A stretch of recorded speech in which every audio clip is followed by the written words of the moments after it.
काँग्रेसचे माजी आमदार अशोक चव्हाण आजच भाजपमध्ये प्रवेश करतात असं समजतंय। दुपारी 12:30 वाजता फडणवीस आणि बावनकुळेंच्या उपस्थितीत ते पक्षप्रवेश करतील।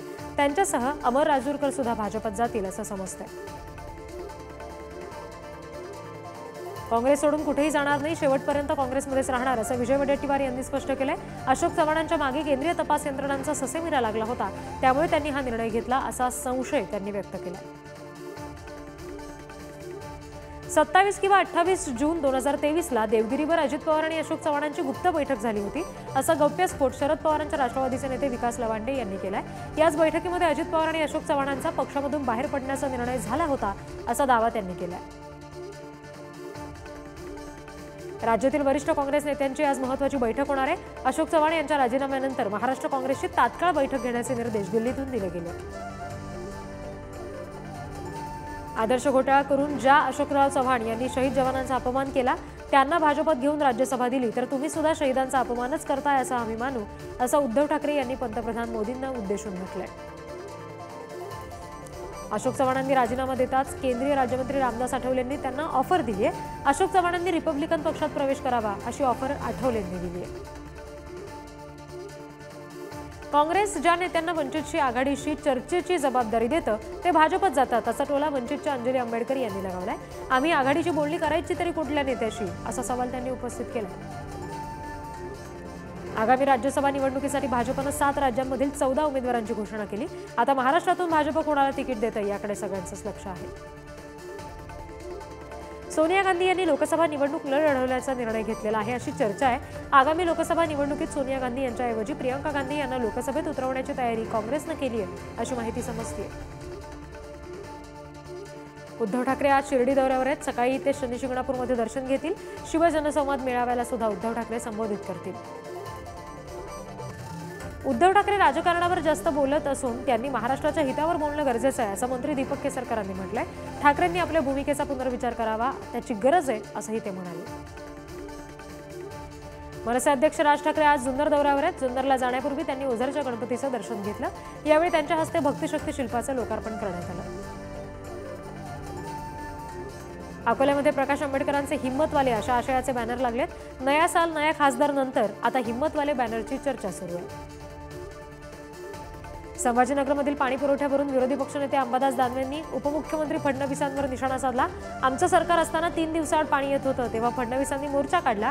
आता तर 8 दिवसांनी पाणी येतं, याला जबाबदार कोण असा खोचक सवाल त्यांनी उपस्थित केलाय। मनोज जरांगे पाटील यांच्या आमरण उपोषणाचा आजचा 4था दिवस आहे। जरांगे यांची प्रकृती आता खालावत चालली आहे। आज सुद्धा जरांगे व्यासपीठावरच झोपून आहेत। मुख्यमंत्री शिंदेंनी आरक्षणाचा गुलाल अंगावर घेतलाय, त्याचा अपमान होऊ देऊ नका। सरकारनं अधिसूचना, मसुदा, सगळे सोयरे या निर्णयांची 15 फेब्रुवारीपर्यंत अंमलबजावणी करावी, अन्यथा उपोषण मागे घेणार नाही असा इशारा मनोज जरांगे यांनी दिलाय।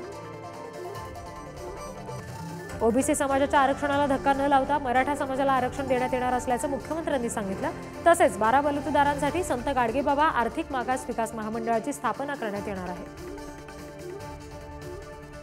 जोपर्यंत मागासवर्गीय आयोगाकडून अहवाल प्राप्त होत नाही, तसंच त्यावर मंत्रिमंडळ शिक्कामोर्तब करत नाही, तोपर्यंत राज्य सरकारला विशेष अधिवेशन बोलावता येत नाही अशी प्रतिक्रिया तायवाडे यांनी दिली आहे।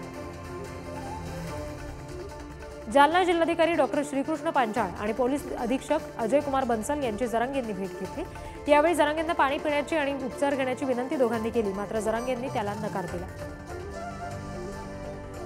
केंद्राकडे पडून असलेला अभिजात भाषेचा दर्जा माय मराठीला मिळवून देण्यासाठी पाठपुरावा करता यावा म्हणून एक समिती स्थापन करण्याचे निर्देश मराठी भाषा विभागाचे मंत्री दीपक केसरकर यांनी दिले।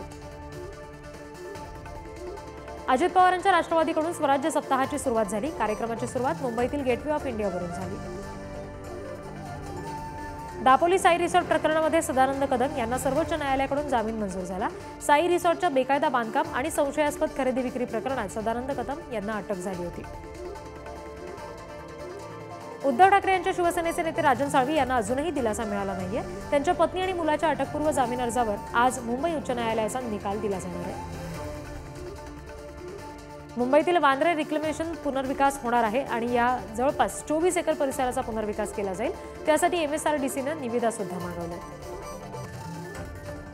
धाराशिव जिल्ह्यामध्ये शरद पवारांच्या राष्ट्रवादीच्या महिला आघाडीच्या वतीनं आंदोलन करण्यात आलं।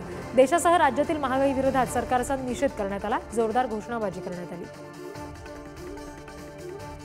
उपमुख्यमंत्रीपद असंवैधानिक नसल्याचा निर्वाळा सर्वोच्च न्यायालयाने दिलाय। उपमुख्यमंत्री सुद्धा मंत्र्यांसारखीच शपथ घेतात, इतर मंत्र्यांसारखेच वेतन आणि लाभ घेतात, त्यामुळे हे पद असंवैधानिक नाही असं सांगत कोर्टानं याचिका फेटाळली आहे। आज राज्यभरात माघी गणेश जयंतीचा उत्साह आहे आणि राज्यातील गणपती मंदिरांमध्ये पहाटेपासूनच भाविकांची दर्शनासाठी गर्दी झालेली आहे। गणपती मंदिरांमध्ये आज विविध कार्यक्रमांचं आयोजन सुद्धा ठिकठिकाणी करण्यात आलंय। माघी गणेश जयंतीनिमित्त मुंबईतील प्रसिद्ध सिद्धिविनायक गणपतीच्या दर्शनासाठी भाविकांची मध्यरात्रीपासून गर्दी झाली आहे। सिद्धिविनायक मंदिराला आकर्षक विद्युत रोषणाई करण्यात आली आहे।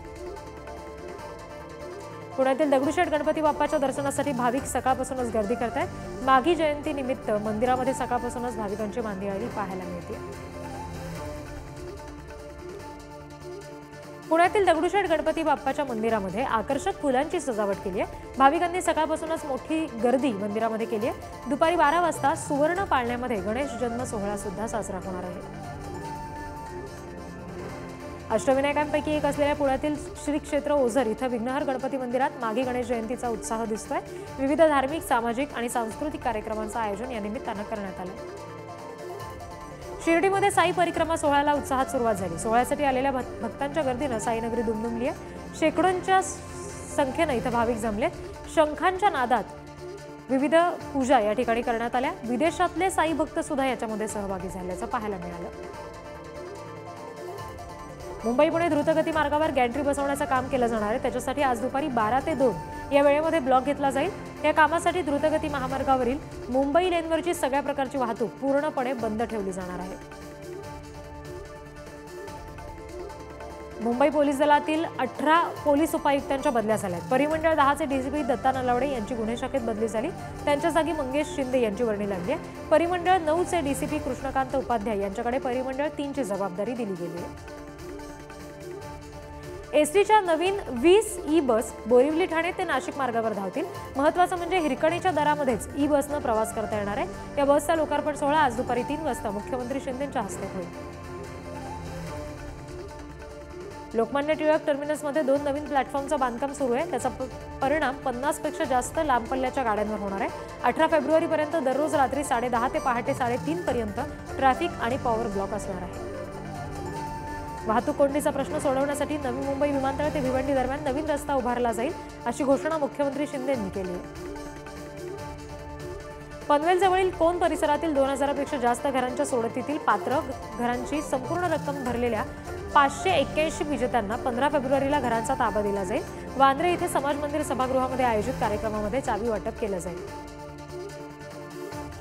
ठाण्यामध्ये दिवसाचं तापमान 40 पार गेलंय। दिवसा अंगाची काहिली होतीये। रात्रीचं किमान तापमान मात्र 16 ते 20 अंश इतकं नोंदवलं जात आहे। त्यामुळे दिवसा उन्हाळा आणि रात्री गारवा असं वातावरण सध्या ठाण्यामध्ये आहे। पूर्व उच्च माध्यमिक आणि उच्च माध्यमिक शाळा शिष्यवृत्ती परीक्षेचं रविवारी आयोजन केलं गेलंय। राज्यभरातील 6000 पेक्षा जास्त परीक्षा केंद्रांवर 8 लाखापेक्षा जास्त विद्यार्थी परीक्षा देतील।